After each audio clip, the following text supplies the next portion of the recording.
People think, oh, how can you moralize people's adultery? It's like, it's not even moralizing. It's actually, if you went into any deal with anyone and you break, that's illegal. Like, that's you breaking the law. I tell people, I'm like, especially in Southern California, a lot of people have swimming pools. Yeah. Most of the people who have swimming pool have contracts with a pool cleaner. He comes once a week. He cleans your pool. He puts some chemicals on. You never see him. But if you break your contract with him, he's going to sue you. That's In California, where we did this, we're the ones who created no-fault divorce, 1969. Actually, Wow. Once again, Ronald Reagan. Yeah. Ronald Reagan, Wow. governor of California, who did it. If you break your pool contract, you're going to go to court. But you can break your sacred vows that you made, usually in front of a minister of God and a congregation. Nobody watched you sign your contract with your pool cleaner.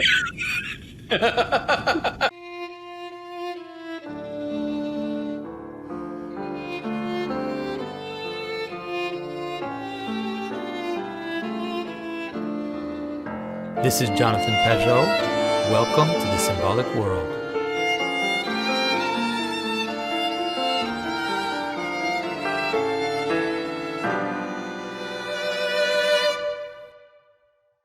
Hello, everyone. It is a joy to be here with Father Josiah Trenham. Everyone watching this knows about Father Josiah. He's been such a great voice for orthodoxy and just general reason and common sense online, but also in his wonderful parish in California. He is organizing a conference that I am very excited to be able to participate in. It is a conference on marriage. It is not going to be limited to the Orthodox Church. It's really going to be like a wide conference on the importance of marriage civilizationally, obviously as Christians as well. It is October 10th, 11th, finishing on the 12th. And it is, where is it, Father? It's at the historic Fox Theater in downtown Riverside here in Southern California. And the website is themarriageconference.com. You can go there, check it out, and look it out. And today, Father Josiah and I are going to talk about exactly that, which is the importance of marriage as a civilizational institution that is universal, and also its specific culmination in Christianity. Father Josiah, thank you for coming, and also tell us why you want to talk about marriage so much all of a sudden. Well, it's great to be with you, Jonathan. One, I get to talk with you, and I'll talk to you about anything, whatever you want to talk about. I'll talk to you. I do love the subject of marriage, and it's not recently that I've been interested in talking about it. It has been kind of a personal obsession since I was 15 years old. I'm pushing 60, so it's been actually a pretty long time. I've been thinking about marriage. But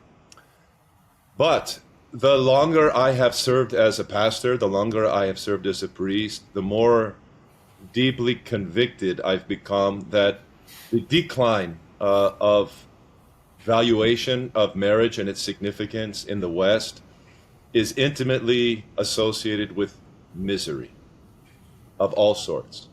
And that if there's going to be any recovery of sanity and healthy human functioning in the West, it's going to involve a reclamation of marriage, for sure. I feel that more strongly now than I ever did before.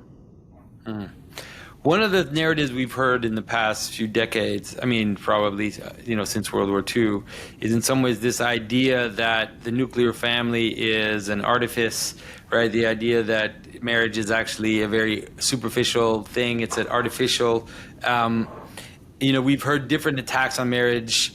This notion, how can I say this, that it's not a universal institution, right? That it is in some ways an institution of patriarchy and somewhat hostile to women, all of that. And so, when you hear that, and that's been going on for decades now we kind of see the result of that. We see the demographic collapse. We see the misery of people, the loneliness of people. So what is your take on those attacks on marriage that have been going on?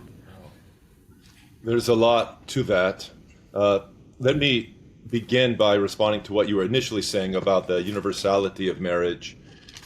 Marriage has always been at the very core of living the Christian life.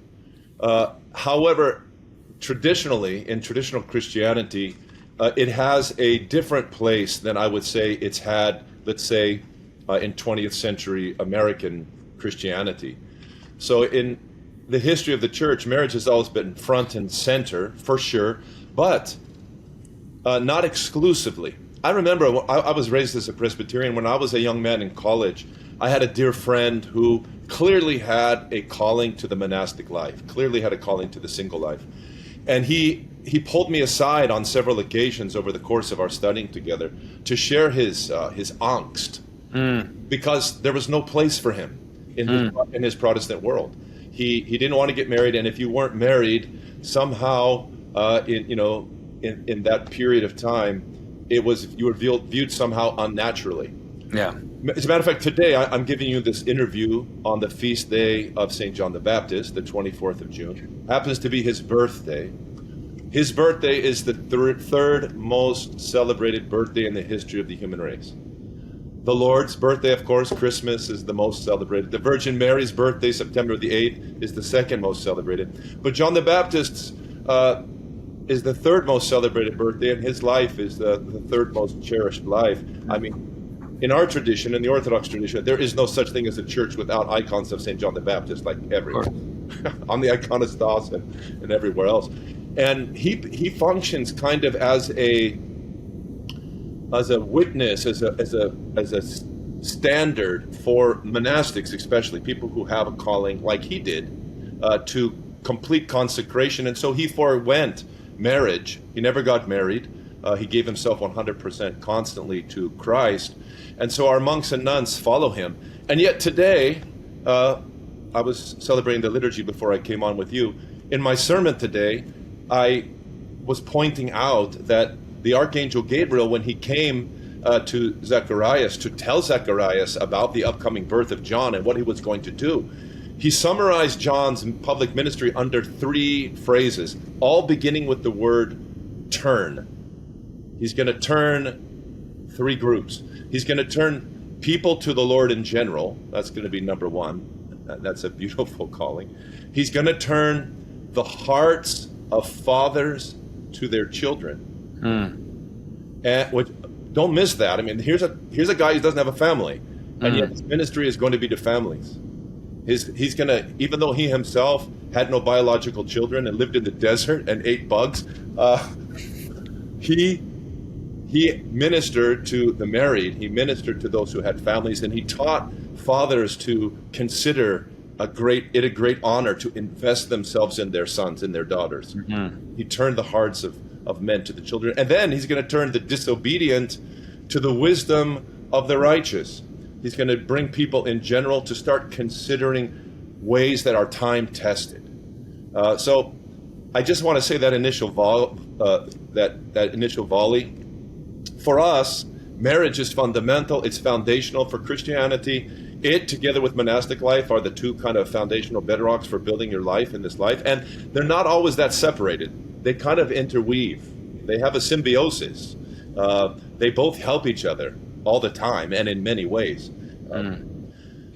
But so marriage has always been the natural, for those who aren't called to the monastic life, this is the natural context in which all the beauty of life develops.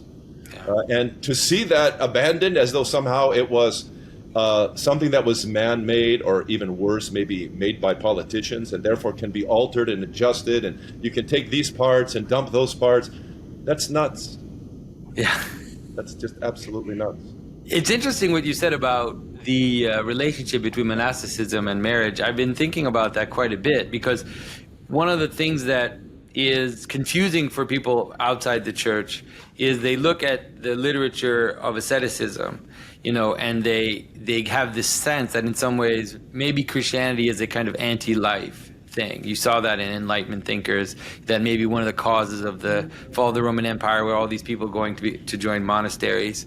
But our experience actually shows us, strangely enough, the opposite, which is in some ways those that give themselves to the monastic life and in some ways offer their bodies and themselves to Christ alone, they end up becoming the anchor for the communities who then just populate the world. They end up being like moral hooks that people can look to and kind of see as examples. But the funny thing about the example is that the asceticism of the monk, who's completely, who completely denies the let's say marrying a woman or being part of a marriage, gets reflected in life as the asceticism of marriage, which is then the people look to the monk, and though they are married with one person, they see that asceticism reflected in their married life, which people don't tend to think of marriage as a form of asceticism.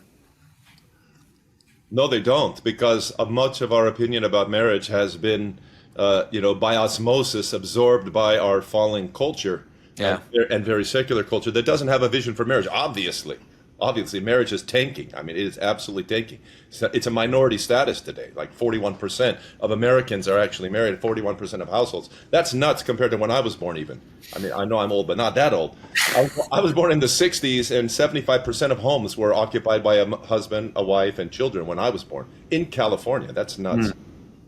It's been my experience that this symbiosis is very intense. The church even teaches in her canonical tradition that if there's any monk or nun who criticizes marriage at all as a reason for becoming a monk or a nun, they have fallen into heresy. And any offering that they're offering in their is gone. St. John Chrysostom dedicated a whole book that he wrote called On Virginity. In this text, he labored to argue that those who are choosing the monastic life, if they do it with criticism at all of the married life, that they have just stolen the value of monastic offering, because the reason monasticism is so precious is because you don't have to do it. It's a free love gift. You're offering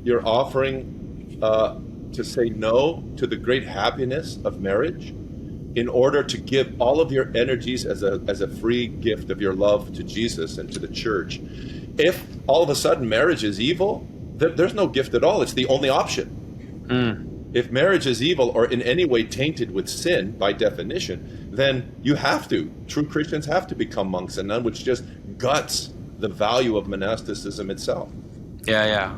But one of the things that I've seen seems to be like one of the causes of the fact that marriage has fallen apart and marriage has become so difficult is because we have this sense in which marriage is the place where I will get everything that I want, right? And so I have needs. I have all these needs, these sexual needs, these emotional needs, these needs of accomplishing myself. And I see marriage as the culmination of that, the place where I can make myself get what I need for myself. Where in fact, as I mentioned before, it seems like marriage in the traditional in Christianity is in some ways a form of offering, right? It is a form of sacrifice, which has great joy in it, right? It's not that you sacrifice yourself and it's just this, it's actually that in the offering there's great joy that comes out. But I say that for myself as well. Like when I went into marriage, I had completely had that. Like I had completely absorbed this idea that marriage was for me to get everything that I wanted, and for several years I suffered quite a bit from that, in my own marriage. Yes. Well, you're not the only one, Jonathan.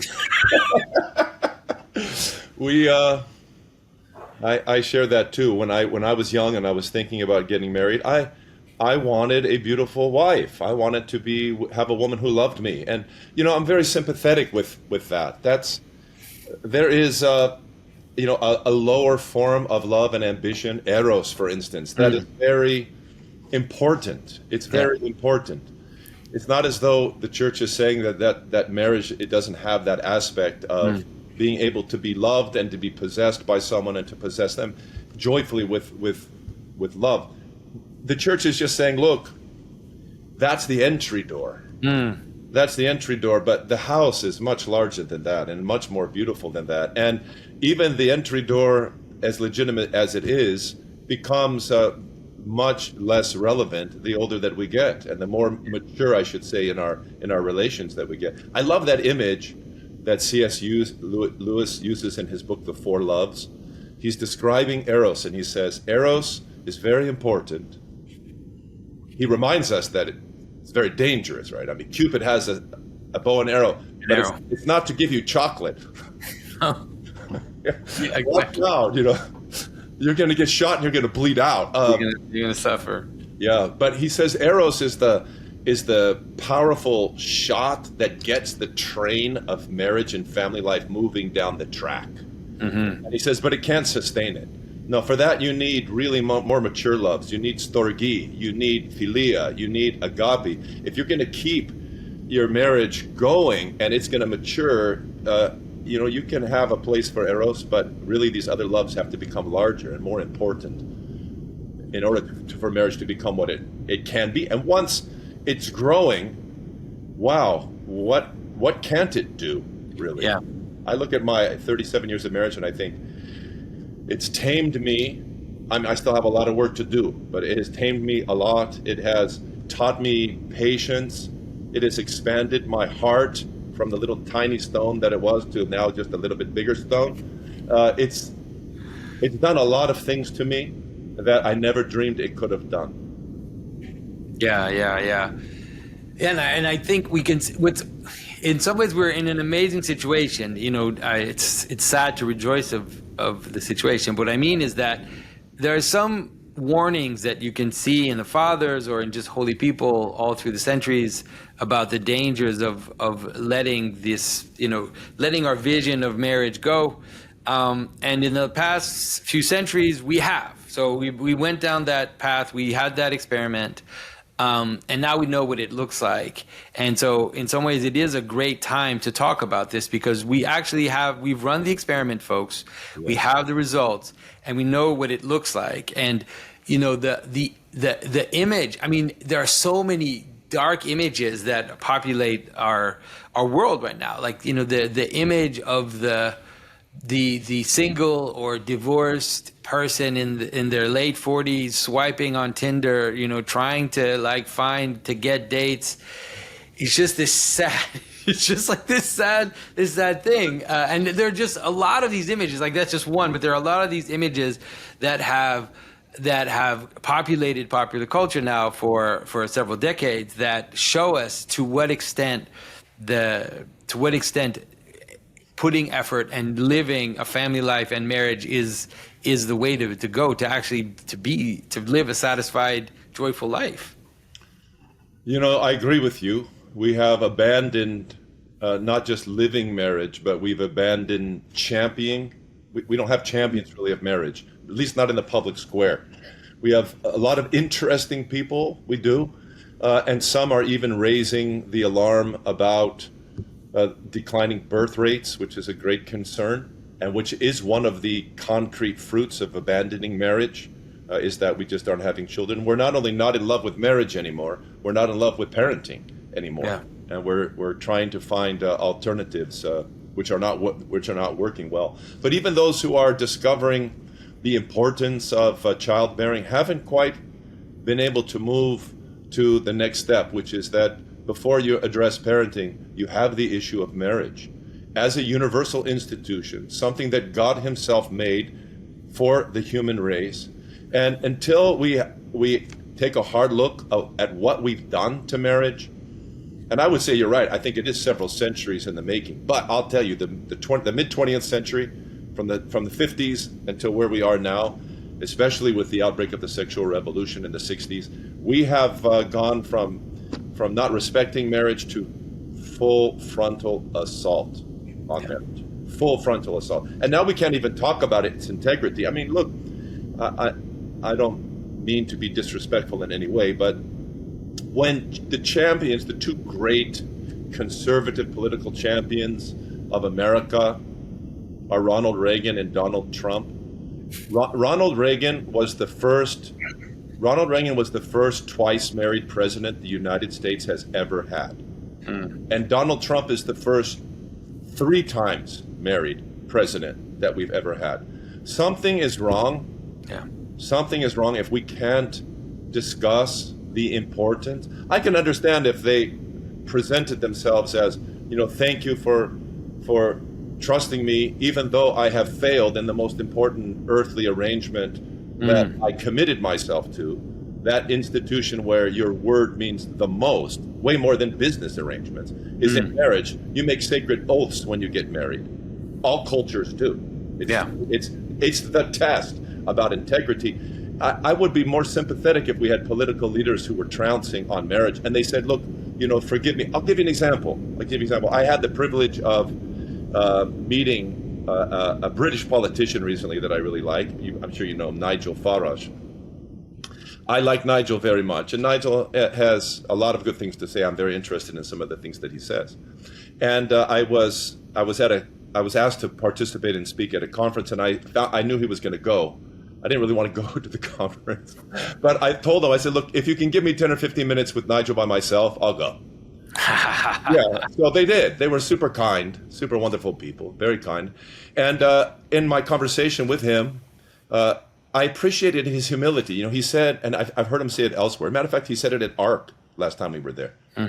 He said, I'm not an example. He goes, I believe in this. I champion marriage. I know marriage and family life are so important for culture. He goes, but please don't look at me. Don't look at me. I have failed in this area. I have, some things in my past that are really not great. And I'm humbled by that. I'm like, that's beautiful. That's right. He's holding up the example. As any person in leadership should. If you don't honor marriage, you're not helping your land. But he's doing it with humility. But we have others who, it's just not talked about. It just can't be talked about, and that's tragedy because we have guns from all sides pointed at marriage. Guns at all sides. The legalization of adultery, which happened in my lifetime. I mean, can you imagine a culture where it used to be illegal to be adulterer? Yeah. That's the legalization of adultery. Because it's breaking contract. So funny. People don't realize that even like just normal, not even outside of morality, like just normal contract. You have a contract with a person. This is a promise you make. You sign a piece of paper. It is illegal to if you go outside of the contract, you're breaking the law. Like it shouldn't. People even people think, oh, wow, can you moralize people's adultery? It's like it's not even moralizing. It's actually if you went into any deal with anyone and you break, that's illegal. Like you're breaking the law. I tell people, I'm like, especially in Southern California, a lot of people have swimming pools. Yeah. Most of the people who have swimming pool have contracts with a pool cleaner. He comes once a week. He cleans your pool. He puts some chemicals on. You never see him. But if you break your contract with him, he's going to sue you. In California, where we did this, we're the ones who created no-fault divorce. 1969. Actually, once again, Ronald Reagan. Yeah. Ronald Reagan. Wow. Governor of California, who did it. If you break your pool contract, you're going to go to court. But you can break your sacred vows that you made, usually in front of a minister of God and a congregation. Nobody watched you sign your contract with your pool cleaner. Hundreds of people come to witness making sacred oaths to get married, and the consequences aren't even close. So what? You violate your pool contract and then get another pool cleaner. You violate your marriage and you have children, the consequences are irrefutable. The outcomes for kids in divorced families in every measurable category, atrocious. Yeah. Atrocious. No, we really need to have our hearts altered. We need to do exactly what you said. Recognize the time is up. We've done the experiment. Let's evaluate the results and let's make the proper conclusions. We don't need to beat anybody up. We just need to make the conclusions and reorient our heart's disposition. Yeah, and I think that's an important point because you're right. In some ways, we're all quite broken. Everybody is affected by these problems of the sexual revolution. Everybody has been tainted by it. None of us can just stand up and say we're glorious examples of everything. But I think that, like you said, to be able to reorient and say this is the ideal, and we will pray for those and we'll weep with those who struggle to keep it. and we'll continue to have mercy, but we cannot compromise on what the ideal is, because to do so, like you said, we've seen the results. We know what it looks like, and on every front, in terms of people's mental health, in terms of the existence of communities, in terms of children's mental health, all of this is just breaking down. Everybody is living with the consequences of this now for a few generations over and over. In Quebec, it's crazy. Like here where we are, these reconstituted families it's become completely normal, and and it's taboo to talk about it. But the abuse rate in a reconstituted family is so much higher than and so we have this mythology of the abuse of families, and how families are these little these how can I say this, like these nodes of abuse and of power and all of that. But man, reconstituted families, it's beyond anything.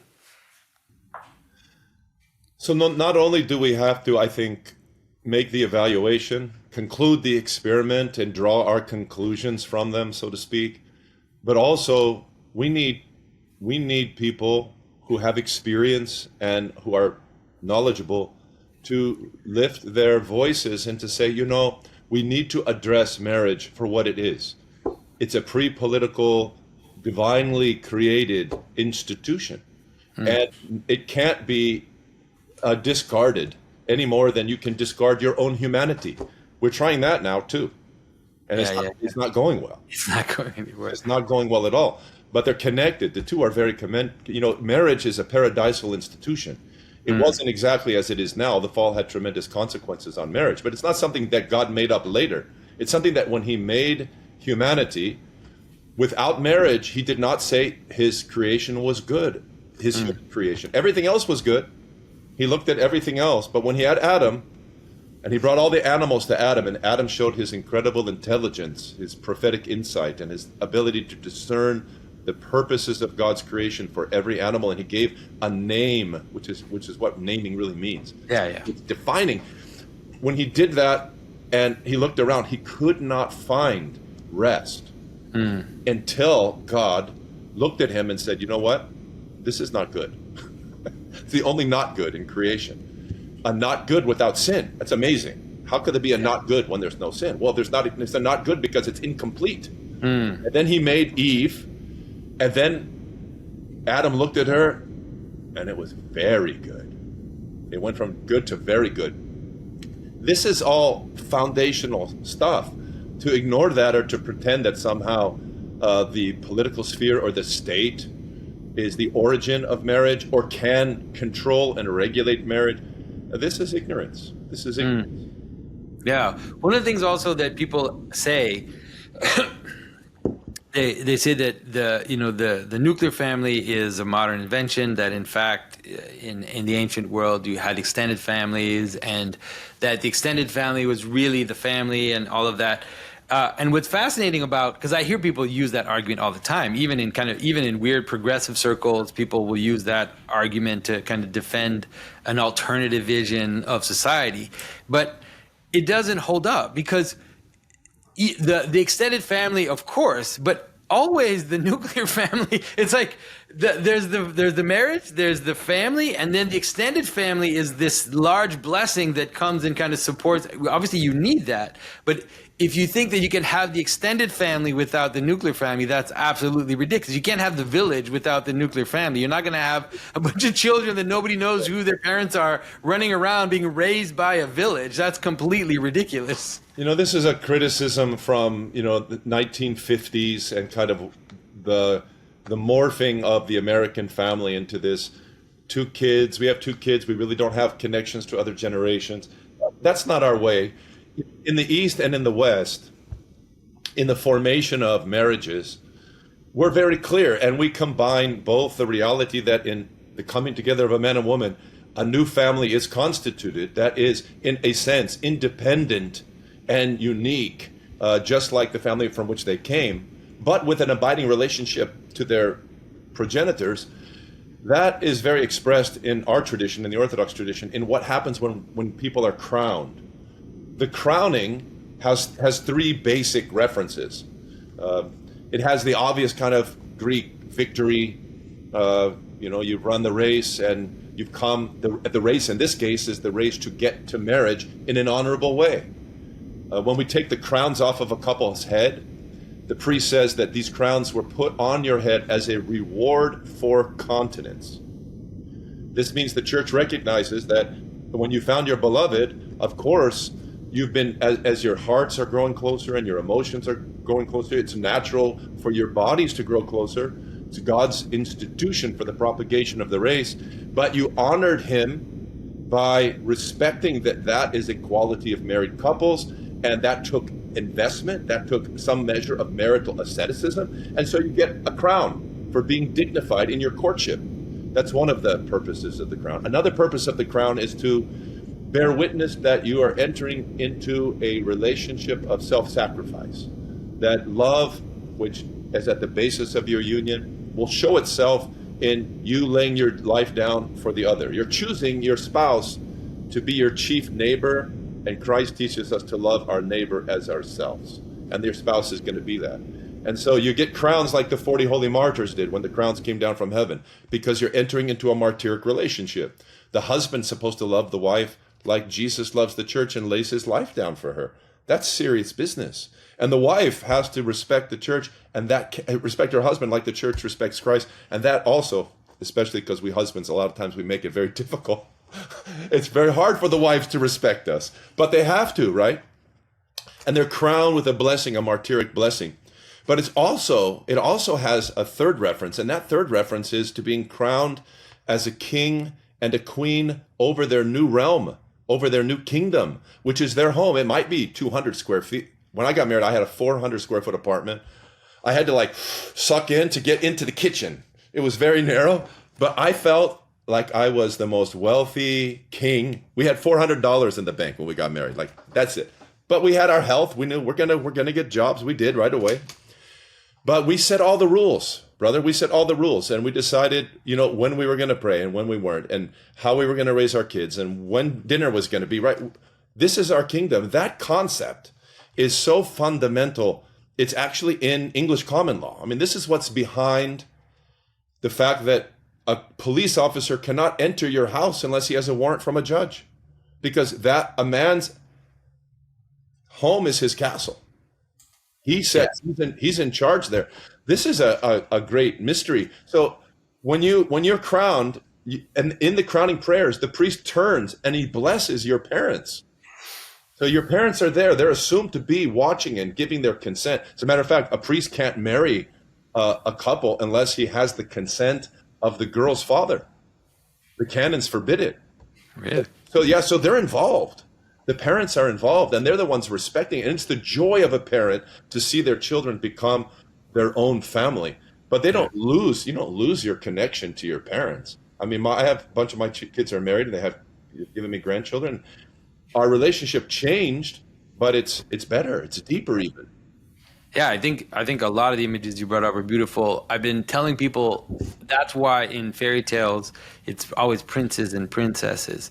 People think that it's an arbitrary thing. No, it's because exactly of what you said, which is that in some ways, when the man and the woman join together, they become principalities for the kingdom on which they reign, which is their own family, no matter what level it is. This union causes a little kingdom to exist, and it's important to kind of to understand. It's very beautiful, and there's such a joyful element to realize, this image this idea that when Christ blesses marriage, like he says, you leave your father and your husband, you join together, and ultimately, when you see in Christian imagery, you become even like a little image of the church. Like Yes.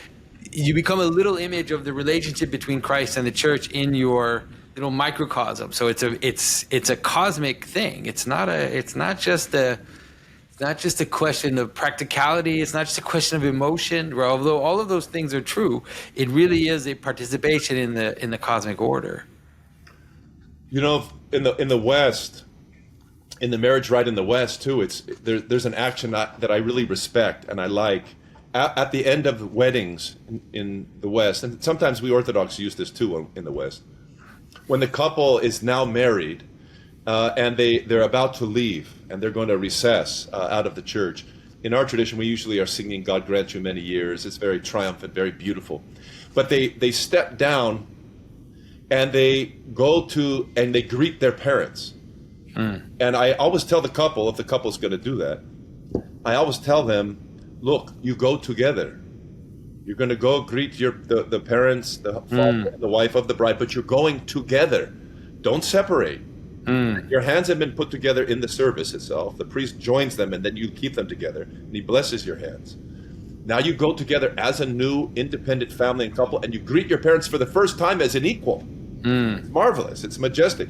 You know, typically we would kiss our parents' hands, but we're doing it together, you know, looking them eye to eye. And then you go to the groom's parents, and then you come, and then you walk out as Mr. and Mrs.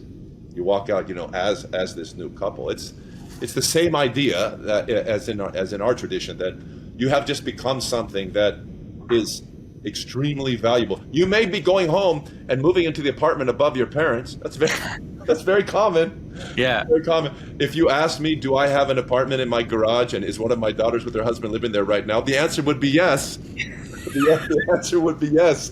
But independently, right?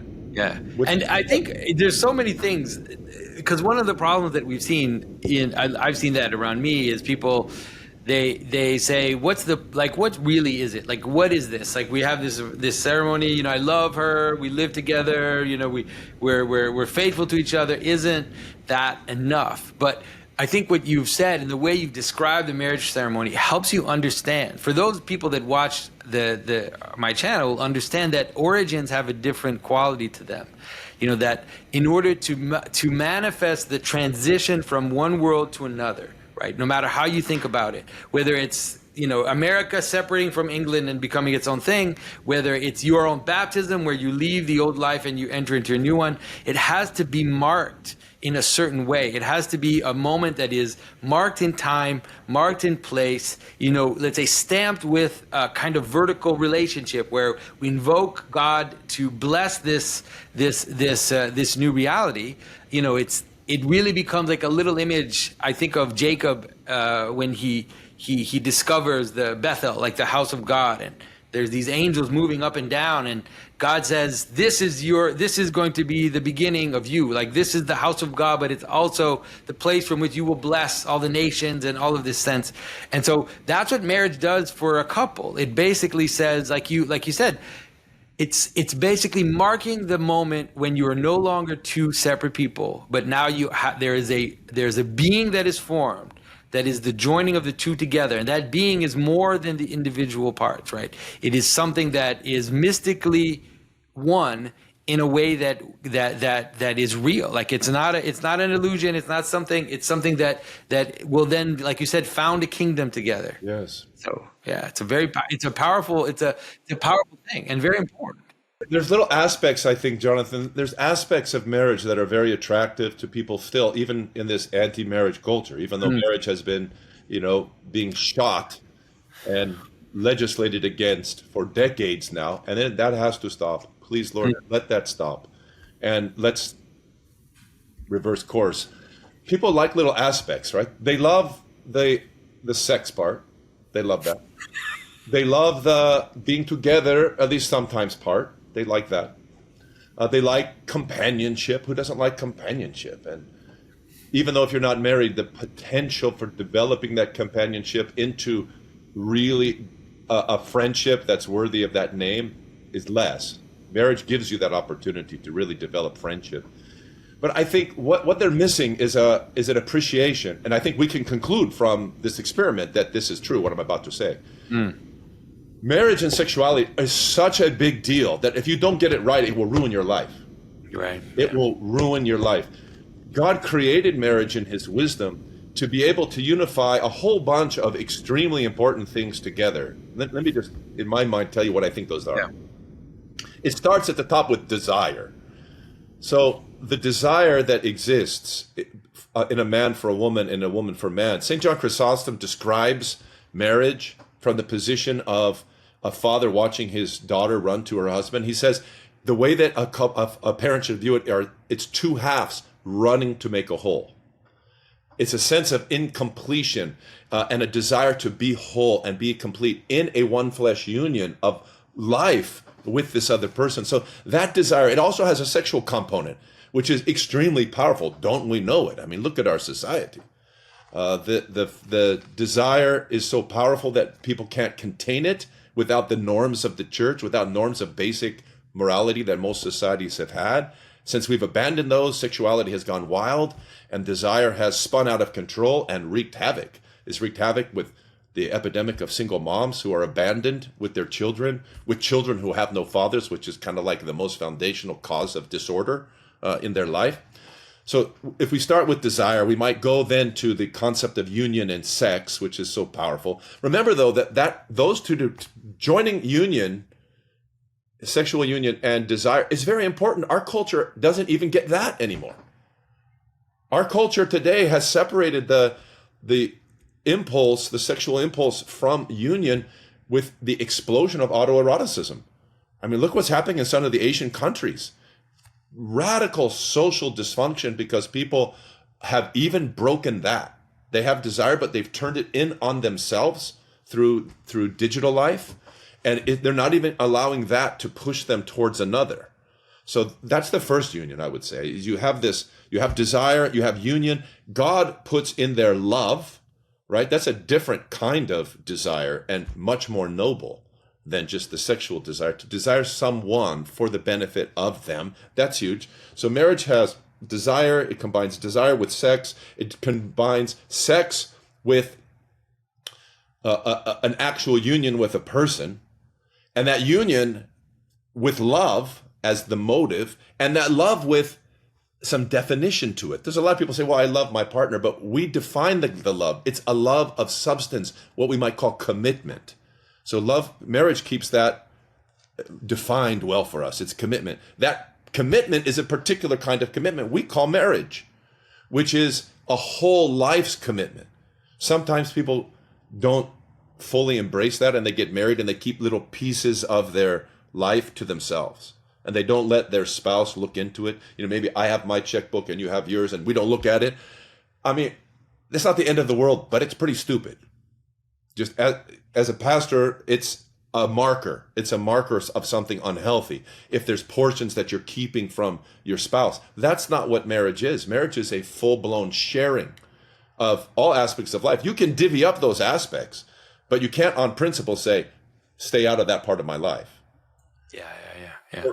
Marriage, all of these things are incredible. And if you tear them apart, if you tear desire from union, union from love, love from commitment, from marriage, marriage from children, that's a natural step. Children to parenting is part of the package. And all of that in permanence, all of those things together is the miracle of marriage. That is what God has done.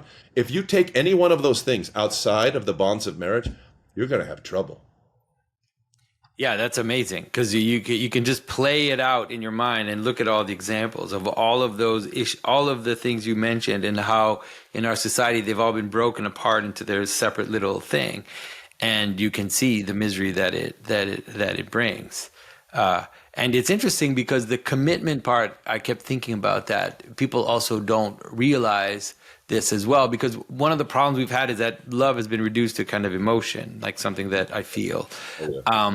And it is that to some extent. Obviously, you need the feeling. It's an important part of it. But when you have the commitment, what happens is once that feeling is put to the test, and you kind of anchor yourself in the commitment, you have this refining. And it's hard to describe to someone who hasn't experienced it. But, once you've gone through these refining processes, you discover whole aspects of what a person is, of what it is possible with, like, what possibilities God has put in us when you are able to work through those emotions. And the taming of those emotions, even in your relationship, let's say with your spouse or your desire and all that, has fruits all through your life.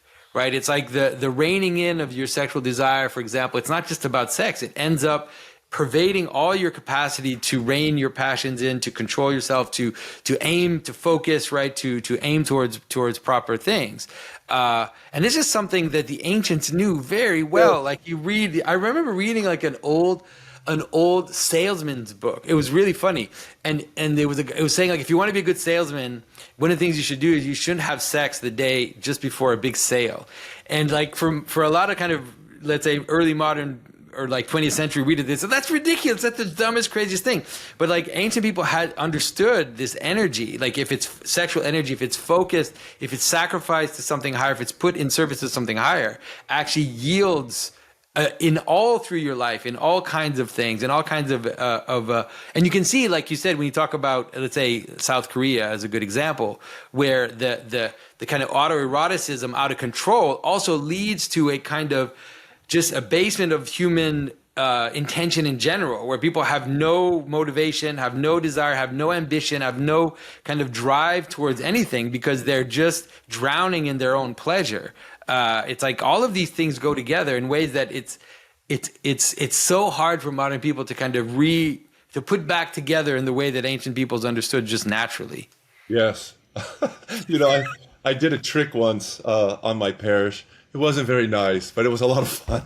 It was about 20 years ago, and back when it was before email, or what was it called, WordPress, something like that. I can't remember what the technology was, but you could start writing messages on, and doing these little blogs. And so I would always write some patristic quotes to my parish. And I was in the middle of a study actually on Roman marriage, pagan concepts of marriage, which, forgive me, is so far superior to what we have in the West today. So far superior. Let's just take the word monogamy. If you talk to Americans about what monogamy is, honestly, what they're going to tell you is they might know that monogamos means that you have one wife or one husband, but they think that means at a time. Right? I have met numerous people who think they're monogamists and they've been married 5 times. It's just that they weren't having these multiple at the exact time. Okay. And so I was reflecting on the Roman concept, the pagan, they knew what monogamy was. It was so serious. We have many tombstones from the early centuries of the Roman Empire in which a woman was just called, she was the wife of one husband. Paul uses that exact language as equality for ordination. It's one of his, but it was a very common Greco-Roman reference to the fact that you got married once and you made it work. And if you did, it was extremely significant. And you might not be super faithful. You might not have a lot of love. You might have a mistress, or worse, maybe you even have a boy, but you don't mess with your marriage. That, from a Christian perspective, of course, that's greatly debased. But in their minds, you still have to take care of your wife. You have to provide for your wife. You need to get along with your wife. You need to provide the household for your wife. You need to take care of your children. If you don't, the state will collapse. They knew that. Yeah, society will collapse. That's for sure. That's right. Absolutely. These are pagans, right? They're supposed to be stupid. They're not stupid. They're not stupid. They knew a lot better than us. The idea that we can be doing what we're doing today and it's not going to have terrible consequences. No, they knew. Traditional cultures know this. Yeah. So what do you say to people, because this has been something that I've seen a lot in my friends and in younger people as well, is that they have this idea that people want to get married, but they have this weird idea that marriage has to be this big, huge thing that costs a fortune, and therefore people just wait, and then they live together and they have kids, and then they get married as a kind of culmination of their relationship, and and they can make a big deal about it and a big feast. And there's even in the Christian world, you see that, by the way. I grew up in not my parents particularly, but in a world where people would say, finish your studies, don't get married, as if being married young will ruin your life or something, like wait. And so you're pushing these young people that are just, can you imagine, like you're 19, you're 20, you're just exploding with desire, and you're telling these people, wait until you finish your PhD. By the time you're 25, 26. And so, I'd like to hear you talk a little bit about that narrative in our society. You're trying to get me in trouble. Well, why? I'm not trying to get you in trouble. I think it's important. If I cared about getting in trouble, then I would not answer the question, Jonathan, because I have gotten in trouble on this very subject my entire priesthood. I agree with you. Before I answer that, though, I never told you how I tricked my people. Oh, yeah. I meant to tell you that. So I was sending out reflections, and I love St. John Chrysostom, so I'm always quoting him. So I sent out 5 reflections about marriage and family life and that kind of thing, and about God's providence in arranging things. And I put the quote, beautiful quote, and then I put St. John Chrysostom. I did it for a whole week, 5 times. The next week I told them, I'm really sorry. All of those were quotes from Seneca.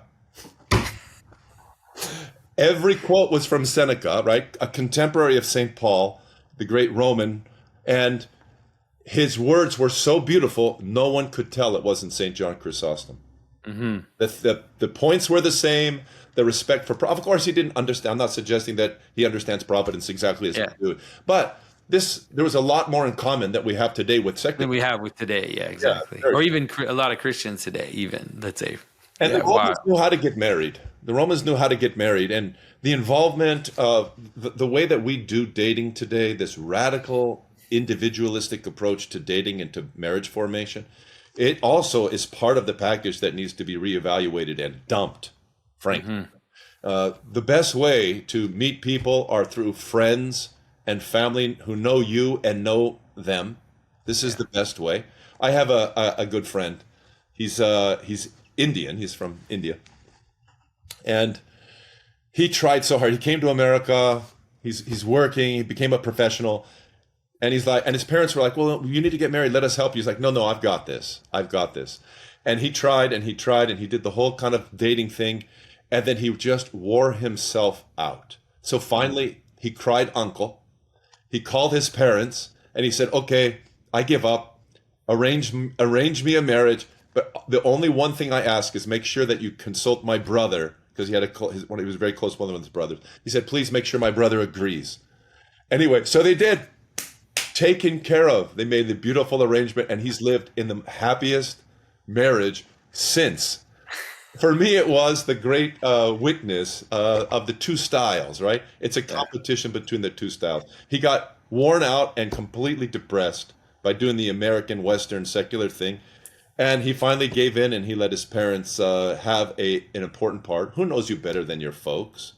And if they love you and you have your brother to help as well, that's the chances are a lot higher, a lot better. Yeah, well, at least take it. I mean, we don't necessarily need to have arranged marriages, but at least take the advice of the people that know you. That is for sure. Like you said, your parents grew up with you. They know your temperament in ways that you might even not know about yourself. And so that definitely is a huge part. Their suggestions are important, and it's better than scrolling social media feeds and looking for pretty girls and then, cold texting them and saying, hey, can we have a date? I mean, that's not a great recipe. It's just not. It's what people are doing everywhere. It's just not a great recipe. When my wife and I were dating, we were very young. I met her when she was 18. I was 18 too. I was about to turn 19. And I wanted to get married. And my parents didn't oppose it. Most of the parents of my friends thought it was nuts. We were too young. But I had already decided who I was. I had my fundamental moral commitments made. And that's very important. If you're going to, I think it's good to date young. It's good to form your relationships with your spouse. There's 1,000 reasons young marriages have benefits. But they shouldn't be engaged in unless you really are out of the adolescence stage. We have this strange, childhood and adulthood. This is the traditional concept. Since the 18th century and the growth of wealth in the West, this concept of adolescence, this nebulous period between being a child and adult, has gone from like a year or two to like 15 years. I mean, now you have adolescents in your net. 25-year-old adolescents. Yeah, we have 30-year-olds playing video games, really, and not sure if that should be, a major component part of their life. They think it's legit. I laugh at that. I'm like, please, you're never going to be able to get married in that mentality because you really haven't decided who you are yet. If you have decided that, if your commitment to God has been made and there's nothing that's going to tear that apart, you're ready to go. If you have a work ethic, you're ready to go. Maybe you don't have all your education done, but that doesn't mean you can't do it. My wife and I, we did our education. We got married in college. She was 10 days past her 20th birthday. I was 20 also. And she knew what I was going to be and how I was going to live. And she liked it. And I knew who she was. And she's the same person today, except more patient because she had to put up with me for all these years. And it blessed us because now we're able to go through so much of our lives together and make decisions together. When you go and you don't get married till you're 35 years old, you've already formed hard and fast opinions and about all sorts of aspects in life. No, I like my kitchen arranged this way. This is how I do my refrigerator. And this is how I do the closet. And this is how I live in my house. And this is what I do with the bathroom. All of those things become major issues. Yeah. Because you're so like formed. And now you have to somehow merge with another 30-year-old. It's tough. It's very tough. Yeah. And there's also, this is something that I've seen. There are these two competing images. One is this idea that this 1940s, 50s idea of the woman in the home that's just at home, kind of basically cleaning the house and taking care of kids. To me, that actually doesn't seem like a particularly traditional image of what a woman is in a traditional society. But then we've opposed that now with the woman who goes out, does all her studies, has a career. And once she's had a career, then she has children. And now we have this problem, which is all of these women in their 30s going to fertility clinics because they've waited too long. It's like it really is a huge issue. Yes. And so I've been trying to advocate in some ways even to my daughters or to people around me, which is that women in the ancient world were involved, like completely involved in the world, and having kids was part of that. And they would have kids, but they would still be involved in church and community. Like the idea that they're just at home with kids, like that's a ridiculous, we don't need to give in to that. And women can have all kinds of activities and also raise their kids and everything. But the idea that you should wait to have children until you're older, that is definitely an error. Like that is a huge mistake that we've given into, even Christians. Like I said, I grew up in a world where that was totally normal. Like the idea that you had to wait until, a woman finishes her like master's degree and then has children, and like she's like already in mid-20s, like going toward the end of your 20s. Like, oh, what a weird way of thinking. Well, I agree with you. Having a child, though, even in the way that we're talking about it right now, I'm sorry, but children are the most amazing reality. These are eternal beings made in the image of God and you. God used you. To be married and to have a child is an incredible miracle of collaboration, co-creation with God. God doesn't do it without us. And forever, that child, you've descended into one in your lovemaking.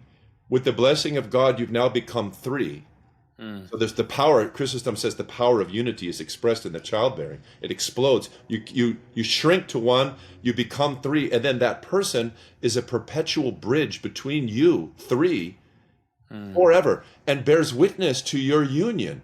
So every time you look at your children, you see a little bit of her and a little bit of him, right? The husband and the wife are in that person, and that child bears witness and will continue to bear witness in unique ways for all eternity to their oneness, to their unity. So a single child, forgive me, is worth more than any job. I just don't buy it. A human being, a single human being, is more worth to God than the entire cosmos. St. Simeon, the new theologian, says that. That's how valuable we are. So to have a child, to have 2 children, to have 5 children, this is the greatest thing. And I'm sorry, it's not just for the mom, it's also for the dad. I mean, why do men work? Work is way over glorified. We work so that we can have children and take care of the children. We work so that we can provide for our home. And forgive me, 80-90% of men, they don't work in glorious jobs. It's not like they want to write books about how significant their jobs are.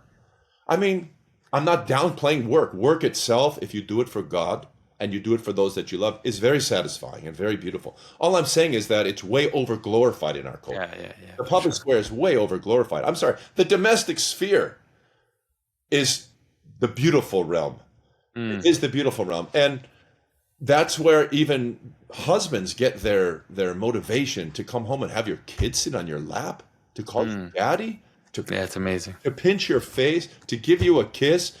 I mean, then you feel alive and you feel like getting up. If you don't have any kids, it's hard. Unless you have a really meaningful job, what gets you up? Why are you going to go out and lay tar so that people can drive their cars over it? I mean, that's great if you're doing it for your family and you're doing it because you want to contribute to, the functioning of your local community. That's great. I'm not trying to discount that. All I'm saying is that not only do we have to make an argument for, respecting the domestic scene, we have to come to love kids again. We have to love human beings again. Mm-hmm. Human beings are the most incredible reality in the world. Young ones, middle ones, and even old ones, our elders. We're trashing the young, and we're abandoning the old. Yeah, and that comes with so that we can work. Yeah, so that we can work. And so, Father, what are you hoping with this? This maybe could be our last question. What are you hoping with this conference? Like, what is it that you're trying to do? Tell us a little bit about the people you're inviting and what it is you hope to what message you want to bring forth. Can we start with you since you're coming? Could you tell us what you're coming for? Oh, I'm really excited. I mean, I think this is great. I think the fact that you're the person organizing this gives me a lot of confidence about the vision that will be proposed. I really want to help people see the beauty, the kind of cosmic beauty of the image of marriage and how it's something that is there from Genesis 1 until the end of the book of Revelation. This image of the union of heaven and earth, of the bride and the bridegroom. It's the story. And so I think being able to see it as this beautiful cosmic dance is definitely what I want to bring to this conference, so people can realize that it's not just, although it is our life and our emotions but it is one of the greatest ways to participate in the plan that God has for the world. So that's the conference right there. It's the story. That's hilarious. Story. I love that. We Orthodox, we go to conferences. We go to a lot of conferences, different Orthodox speakers. It's wonderful. But remember the numbers that we've got in this country. There's about 70 million Roman Catholics, about 70 million Protestants, and about 1 million 1 million Orthodox in the United States. I don't know how many in Canada. Do you know how many Orthodox there are in Canada? I don't know. I have no idea. Anyway, so we're tiny compared to the Catholic and the Protestant world, but we share a lot of common virtues and important teachings. And I can't think of one that it was more important to come together and to co-labor on than to address the experiment. I love the way that you put that at the beginning of this talk. Address the failed experiment of abandoning marriage. Identify the many evidences that we have made a very bad mistake in abandoning marriage, and not just abandoning it, attacking it. And then coming together to lift up powerful champions who love marriage, who have thought deeply about marriage as an institution for the human race and as a bedrock of any successful society. Come together, make our unique contributions. This is not about the interior mystical life of the sacrament. This is about the public place of marriage in any civilization that's going to thrive and is going to honor God and human beings. Marriage has a central place, which it doesn't have today. So I'm hoping people like yourself, like the esteemed Archbishop Salvatore Cordileone of San Francisco, the Roman Catholic Archbishop of San Francisco, he is a real fighter for marriage. He's a San Diegan, he's a Californian, and he's been involved in the front lines of defending marriage here. California has kind of led the way in decimating marriage. Yeah. We're the ones who propagated no-fault divorce. We're the ones who have been wanting to promote a whole political redefinition of marriage, what's called now same-sex marriage. Mm-hmm. Archbishop Cordileone was behind the Proposition 8 here, which was a huge controversy about 10 years ago. Actually, more than that now. I guess it's more like 14 years ago, in which we just reaffirmed natural marriage as between a man and a woman. No one thought we could do it, and we did it. Mm-hmm. And passed Prop 8, the most crazy secular state in the Union. California passed Prop 8, and it was only undone by our Supreme Court. Our state Supreme Court decided that they were going to impose some new never before heard of right to same-sex marriage. But it was Archbishop Cordileone who was really leading that fight. And after that, he came onto the position of the Defense of Marriage chair for the USCCB, the United States Conference of Catholic Bishops. He's done a lot of work. I interviewed him about this in 2012. Actually, it was one of the first videos I did on my channel. He's got a lot to offer. We're also really thrilled to have the leading sociologist of marriage in America, Dr. Brad Wilcox from the University of Virginia. He has done so much work. His book, his best-selling book last year, Get Married, was well received. And he makes an argument for human thriving in numerous aspects of marriage. How marriage is designed to really enrich your life and make you more human. And he posits and then destroys many of the myths, some of which you've raised. Many of the myths that if the more sexual partners you have, the more satisfied you'll feel, that if you get married, boredom is going to come into your life, that you're going to go into poverty if you get married. He confronts those myths, and then he shows you the real reality, which is not true. It's just not true. It's exactly the opposite, in fact. So he's going to come.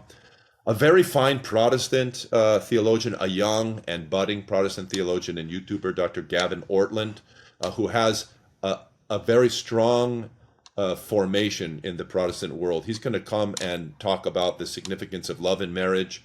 I think this is going to be also very valuable. We're going to have some great live music from the Dirt Poor Robins. From the Grades are going to come and sing.